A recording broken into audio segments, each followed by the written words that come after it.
नमस्कार, बहुत स्वागत है आपका स्वदेश न्यूज में। मैं हूं आपके साथ अंशुल शर्मा। आप देख रहे हैं क्या है जैविक युद्ध।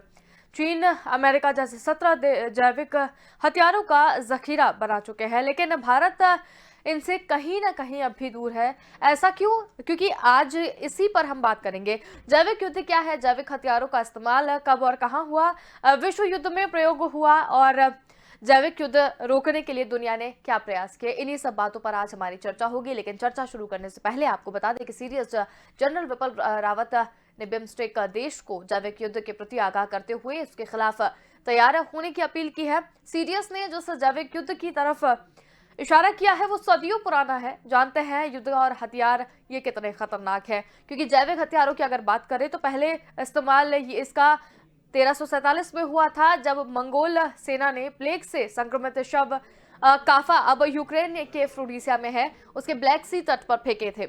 जहाजों से बड़ी संख्या में लोग संक्रमित होकर अब इटली लौटे। ब्लैक डेथ महामारी तब फैली थी। 4 साल में यूरोप में 2.5 करोड़ लोग मृत पाए गए थे। 1710 में स्वीडन सेना से लड़ रही रूसी फौज ने भी एस्टोनिया के तलेन में घेर कर उन पर प्लेग संक्रमित शव फेंके थे। 1763 में भी ब्रिटिश सेना ने पिट्सबर्ग में डेलावेयर इंजन को घेरकर चेचक वायरस से संक्रमित कंबल फेंके थे। और हाँ, जर्मनी में भी पहले विश्व युद्ध की अगर बात करें तो एंथ्रेक्स नामक जैव का इस्तेमाल यहाँ पर किया गया था। उनके दुश्मनों के घोड़े और मवेशियों को संक्रमित करने के लिए गुप्त कार्यक्रम भी चलाया था।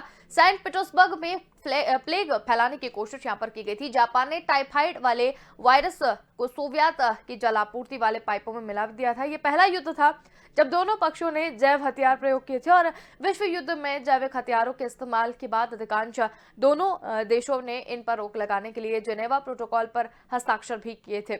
और इसी पर आज हम बात करेंगे कि विश्व युद्ध में इनका प्रयोग कितना हुआ है, जैविक युद्ध होता क्या है और इससे कितने क्या नुकसान झेलने पड़ते हैं। हमारे साथ 2 डॉक्टर यहाँ पर जुड़ गए हैं। इसके साथ ही हमारे साथ 2 रक्षा विशेषज्ञ यहाँ पर हैं, जिसमें हमारे साथ रक्षा विशेषज्ञ राजेश भारती जी हैं और सुमन शर्मा जी हमारे साथ में हैं। आप दोनों का ही बहुत स्वागत है।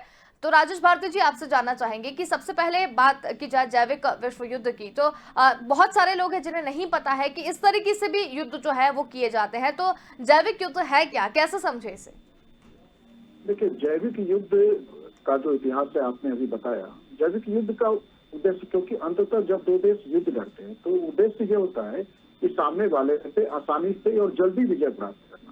जैविक हथियारों के साथ क्या होता है कि मानवता जो आम आदमी है उनके बीच में ये फैल जाता है, और जब आम आदमी की हताहत होने तो देश की अर्थव्यवस्था बुरी तरह जो है खतरे में पड़ जाती है।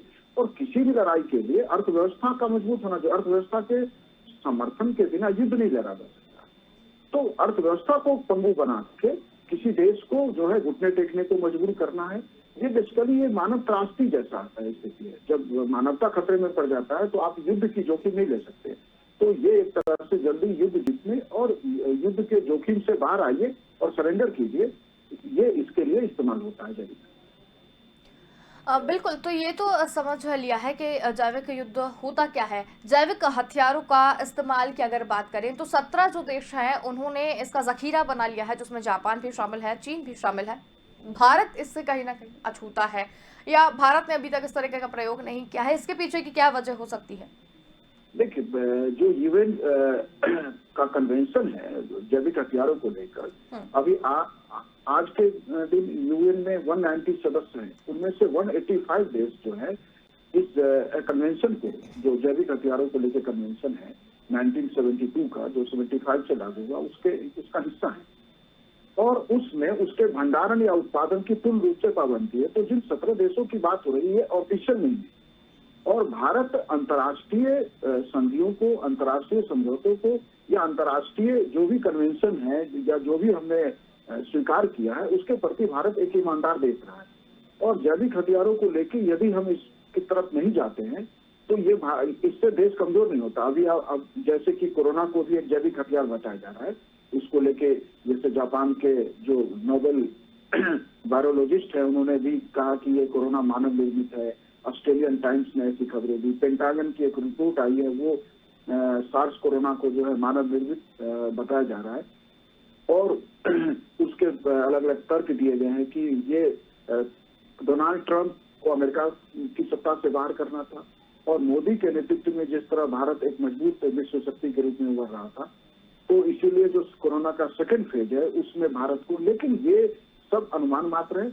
और जिन 17 जापान की बात कर रहे हैं, या जैसे अमेरिका के पास जैविक हथियार है या चाइना के पास जैविक हथियार है, कुछ देश हैं जो जैविक हथियार रखते हैं लेकिन वो क्लेम नहीं करते हैं। भारत उन देशों में है जो न जैविक हथियार रखता है न क्लेम करता है। और मैं इसी मत का हूँ कि जैविक हथियारों के भंडारण या उत्पादन की दिशा में नहीं जाना चाहिए, क्योंकि उसमें एक छोटी चूक भी आपके अपने ही समाज, अपने ही लोगों के लिए खतरा बन जाएगा। यदि कोरोना यदि मानव निर्मित है और वुहान में वो लीक हुआ, तो पहले कुछ हजार लोग जो भी चाइना में मरे हैं, उस मानवता या उस हत्या के लिए तो चाइना का सिस्टम दोषी है।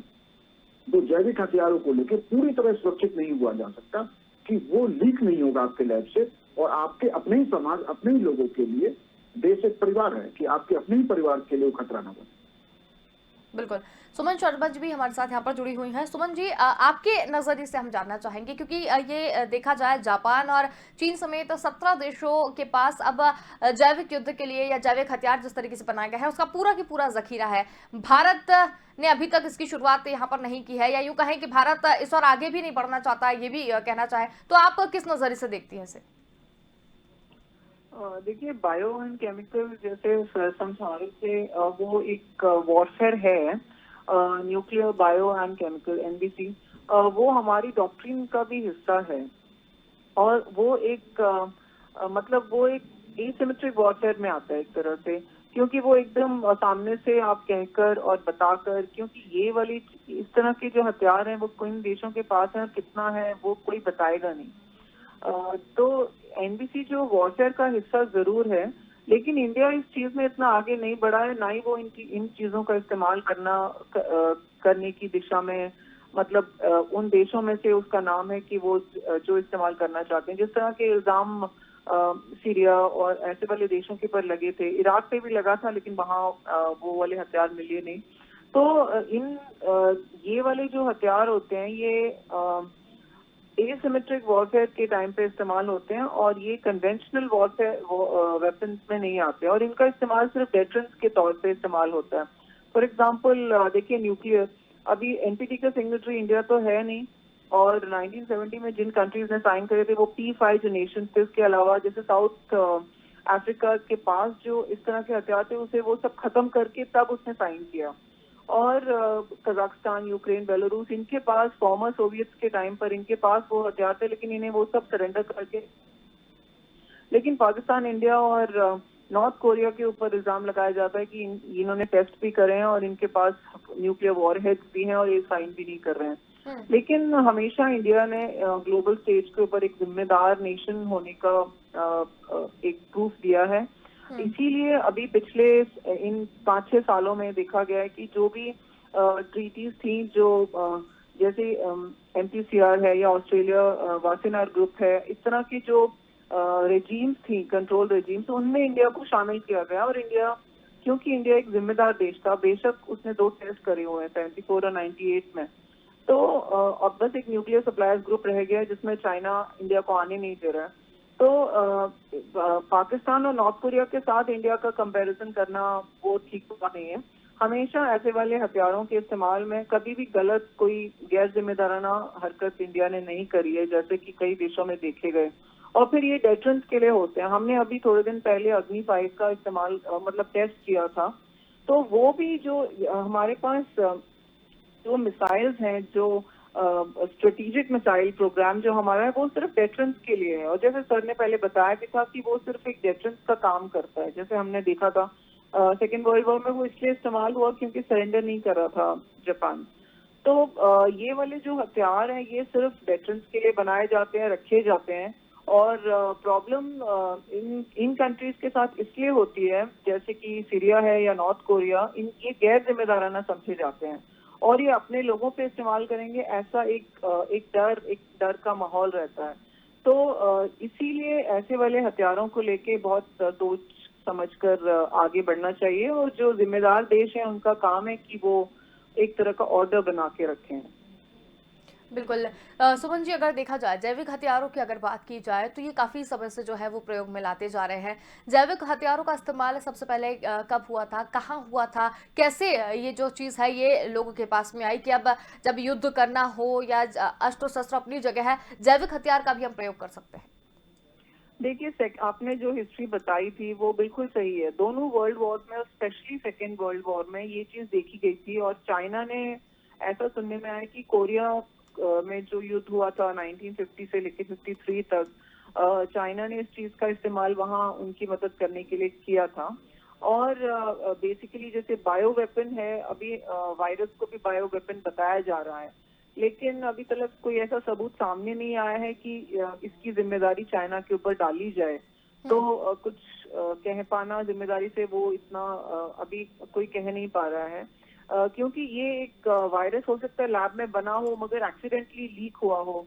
तो ये भी एक चीज कवायद लगाई जा रही है कि उन्होंने हो सकता है जानबूझ के उसे लीक न किया हो, लेकिन वो हो गया हो एक्सीडेंटली, मगर वो बना रहे थे।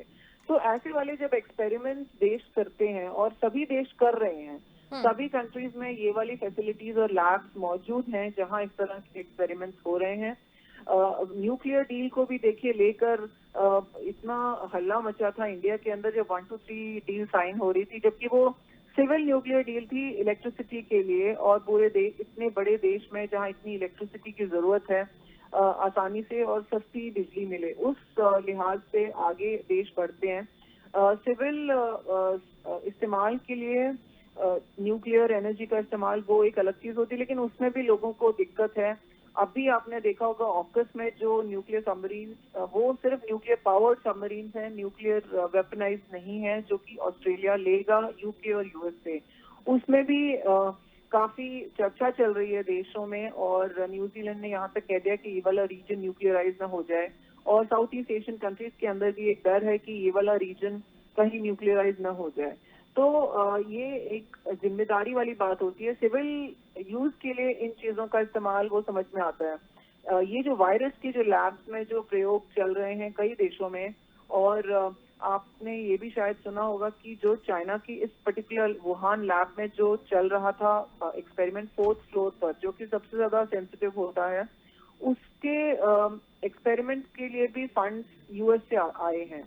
तो एक तरह से ये इल्जाम भी लग रहा है कि इसके पीछे शायद यूएस का भी हाथ हो सकता है।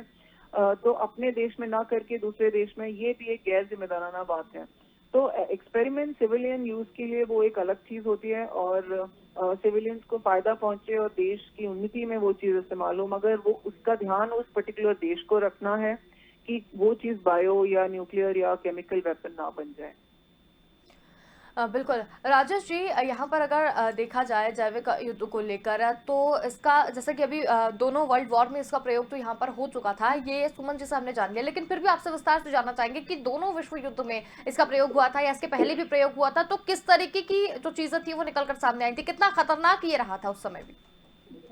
देखिए, जो पहला इसका प्रयोग है, जो जिसका इतिहास आपने नहीं बताया, 1347 में लगभग 25 मिलियन लोग जो है यूरोप में मारे गए थे। लेकिन दोनों विश्व युद्ध में जो इसका प्रयोग की बात है, उसमें मैं थोड़ा एक अंतर है।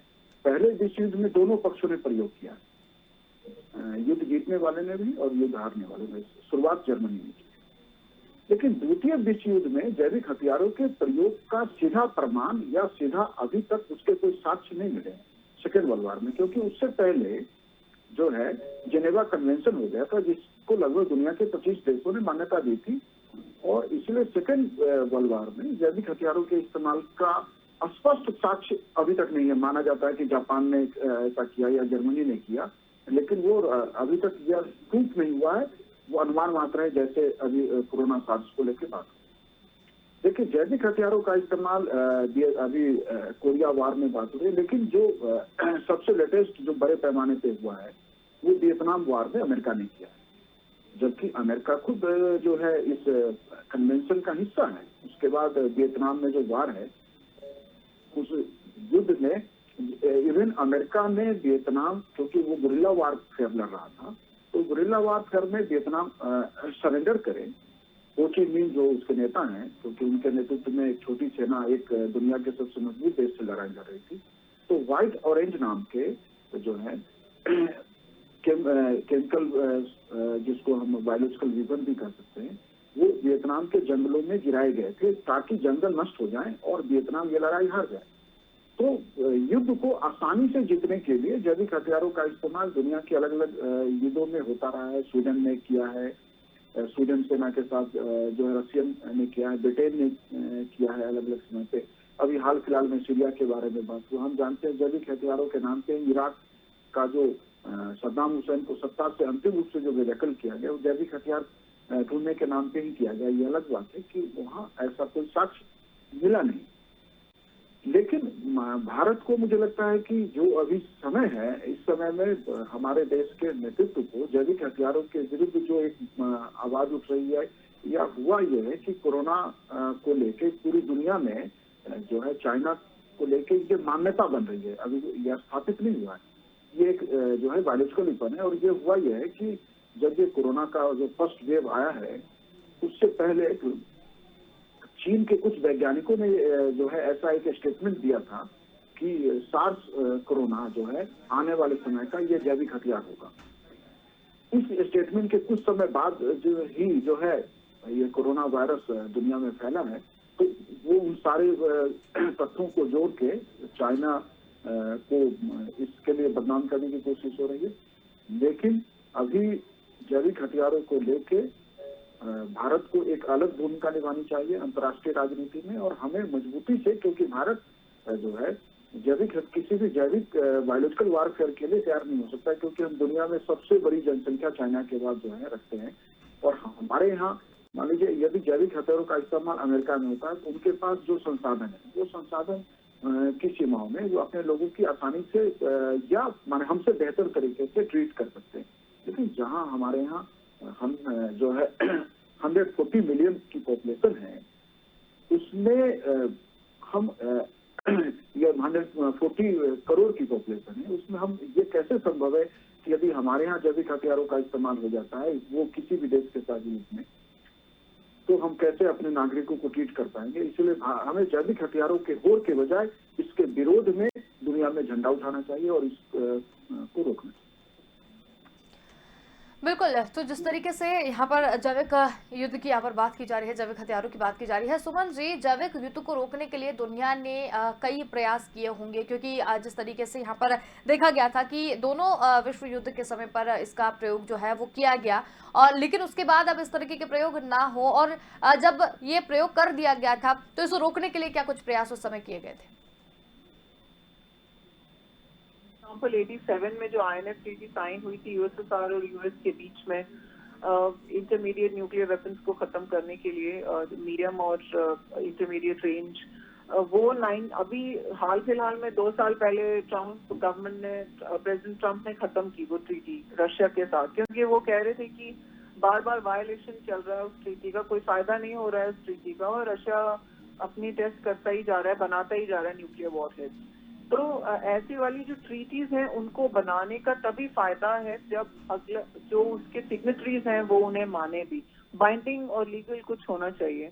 तो अभी उसके ये INF ट्रीटी खत्म होने के बाद फिर ये खबर आई कि एक नई ट्रीटी साइन होगी यूएस और रशिया के बीच में, जिसमें शायद चाइना भी शामिल करने की बात थी, मगर शायद यूएस चाइना को अपने उस ट्रीटी में रखने के शायद हक में नहीं है।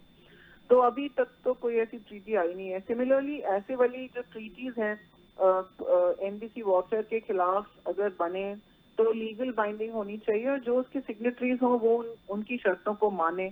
अब फॉर एग्जांपल NPT, जिस तरह सभी लोग जो सिग्नेटरीज हैं अब वो कुछ कर नहीं सकते हैं आगे, जो साइन करके बैठे हुए हैं। तो इस तरह की होनी चाहिए ट्रीटीज, और जो कि पूरी तरह जोर डालें देशों पर कि वो न्यूक्लियर वॉरहेड या similar chemical and bio weapons की तरफ ना बढ़े, और कोई चेक्स एंड बैलेंसेस होने चाहिए, जैसे IAEA, इस तरह की जो इंटरनेशनल एजेंसीज हैं वो लोग चेक्स बैलेंसेस रखें, कुछ नजर रखें देशों के ऊपर जो इस तरह की हरकतें कर सकते हैं। अभी ईरान से जो मीटिंग चल रही है, अभी जो खत्म हुई वियना में JCPOA में, उसे वापस लाने के लिए, लेकिन वो अपनी शर्तें जिस तरह रख रहा है और वापस नहीं लौट रहा है एग्रीमेंट के ऊपर। ऐसे वाले जो देश हैं जो कि एक हार्ड स्टैंड लेकर बैठे हुए हैं और जो नहीं किसी भी शर्त को मानना चाहते हैं, किसी एग्रीमेंट में नहीं आना चाहते हैं, ये चीज मतलब मानवता के लिए बहुत अच्छी खबर नहीं है। बिल्कुल। यहाँ पर भारत ने ऐसे जैविक हथियार विकसित किए हैं क्या? राजेश भारती जी आपसे जानना चाहेंगे, क्योंकि आपसे ये सवाल मैं पूछ चुकी हूँ, लेकिन फिर भी भविष्य की चीज को देखते हुए क्या भारत भी इस और कदम बढ़ा सकता है? सुमन जी के बातों का एक जवाब देना चाहूंगा कि देखिए, जो सैनिक तैयारी है उसमें एनपीटी का मामला हो, सीटीबीटी का मामला हो, न्यूक्लियर जो तैयारी है वो एक डिप्लोमेटिक इशू नहीं है, वो एक स्ट्रेटेजिक इशू है। उसको हम बायोलॉजिकल वेपन के साथ जो है नहीं देख सकते। बायोलॉजिकल वेपन वो एक अलग है, वो ये युद्ध में हथियार नहीं है। बायोलॉजिकल वेपन ये मानवता को त्रस्त करके किसी देश को पंगु बना के उसे जो है मजबूर कर देना का प्रयास है। ये लड़ाई का हथियार नहीं है जैविक हथियार। भारत की जहां तक तैयारी की बात है, मैं ऑफिशियली तो नहीं कुछ कह सकता, लेकिन निश्चित रूप से भारत में हमारे भी लैब्स में जो है बायोलॉजिकल वेपन पे काम तो निश्चित ही होता होगा, क्योंकि मेडिकल यूज के लिए आपको वायरस पे रिसर्च करना होता है, और जब आप रिसर्च करते हैं तो उसका वैसे ही रिसर्च के साथ ही ये तय हो जाता है कि आप उसका दोनों इस्तेमाल कर सकते हैं।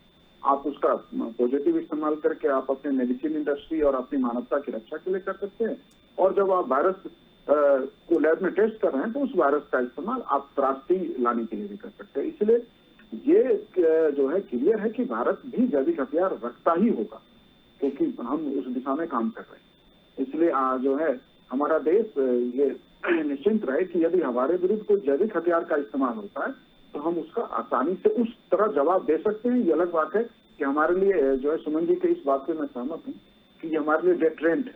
हम इसका जो है प्रयोग अंतिम विकल्प के रूप में ही करेंगे, जैसे न्यूक्लियर वेपन का प्रयोग सेकेंड वर्ल्ड वॉर के बाद अभी तक दुनिया में कहीं हुआ नहीं है। ये अलग बात है, परीक्षण चलते रहते हैं, देश अपने अपने हथियारों को बेहतर करने के लिए परीक्षण करे। हमने भी 2 बार परीक्षण किए, ये आगे भी चलता है। बिल्कुल। सुमन शर्मा जी, एक अंतिम सवाल आपसे चलते चलते लेना चाहेंगे कि जिस तरीके से पेंटागन की रिपोर्ट जो भी एक सामने आई थी इन्हीं सब चीजों को लेकर, उस रिपोर्ट में क्या था, क्या कहा गया था जैविक हथियारों को लेकर? संक्षिप्त में जवाब दीजिए। देखिए, पेंटागन इस बात की हमेशा से एक सर्वे रिपोर्ट निकालता रहा है कि कौन से वाले कंट्रीज हैं जहां इस तरह के टेस्ट हो रहे हैं या जहां ऐसे वाले हथियार बन सकते हैं, उनके ऊपर एक नजर रखी जाए। तो लेकिन अमेरिका की रिपोर्ट्स के ऊपर किस तरह भरोसा किया जाए? उन्होंने इराक का जो 2 साल का युद्ध जो लड़ा था वो इसी बेसिस पे लड़ा था, लेकिन वहां कुछ मिला नहीं। तो अगर उनकी बातों को अगर हम इतना सीरियसली लें कि वो किसी दूसरे देश में जाके लड़ाई करने का कोई बहाना ढूंढ रहे हैं, तो ये बहुत ज्यादा कोई ऐसी, क्योंकि ऐसे वाले ये जो हथियार हैं, स्पेशली न्यूक्लियर वॉर हेड्स हों या बायो और केमिकल वेपन्स हों, इनके बारे में कोई भी खुलकर अपनी कोई आगे कोई रिपोर्ट बताएगा नहीं, और ना ही कोई अपने नंबर्स बताएगा। इजराइल के ऊपर इल्जाम लगाया जाता है, लेकिन इजराइल के पास 400 न्यूक्लियर वॉरहेड्स बताए जाते हैं, मगर कभी उनका कुछ पता नहीं लग पाता है और ना ही किसी को उनके बारे में कुछ मालूम है जी। तो ऐसी वाली जो रिपोर्ट्स हैं, ठीक है, वो एक फिगर और एक स्टैटिस्टिक्स हमें बताती हैं, मगर ऐसे वाले जो हथियार हैं और इनकी जो टेस्ट हैं वो कभी भी इतना खुलकर सामने आते नहीं है। तो यही है कि जो इंटरनेशनल एजेंसीज हैं उनका काम है कि वो एक मतलब एक खुलासा करवाएं, एक ट्रांसपेरेंसी लेकर आए, ताकि सभी देश अपना अपना एक डिक्लेरेशन दें और तब कुछ आगे बढ़ सकते हैं। चलिए सुमन शर्मा जी, बहुत धन्यवाद, और राजू जी आपका भी बहुत धन्यवाद, आप हमारे साथ जुड़े और इस पूरी चर्चा में शामिल हुए। तो जैविक युद्ध को लेकर हम बात कर रहे थे, जैविक हथियार क्या होते हैं और जैविक युद्ध क्या होते हैं ये हमने आपको बताया, और जैविक हथियारों का इस्तेमाल पहला कब कहाँ हुआ था ये भी हमने आपको बताया, और उसके बाद अब आगे क्या चीजें हो रही हैं, भारत इसमें क्यों अछूता है और भारत आगे क्या कर सकता है, इस पर भी हमने बात करी। अभी अभी के हथियार की अगर बात करें तो इसमें भी कोरोना को भी जैविक हथियार के तौर पर माना जा रहा है, लेकिन कोई साक्ष्य नहीं होने की वजह से इस पर संशय भी लगातार बना हुआ है। फिलहाल कल इतना ही, देखते रहिए स्वदेश न्यूज, क्योंकि सबसे पहले देश।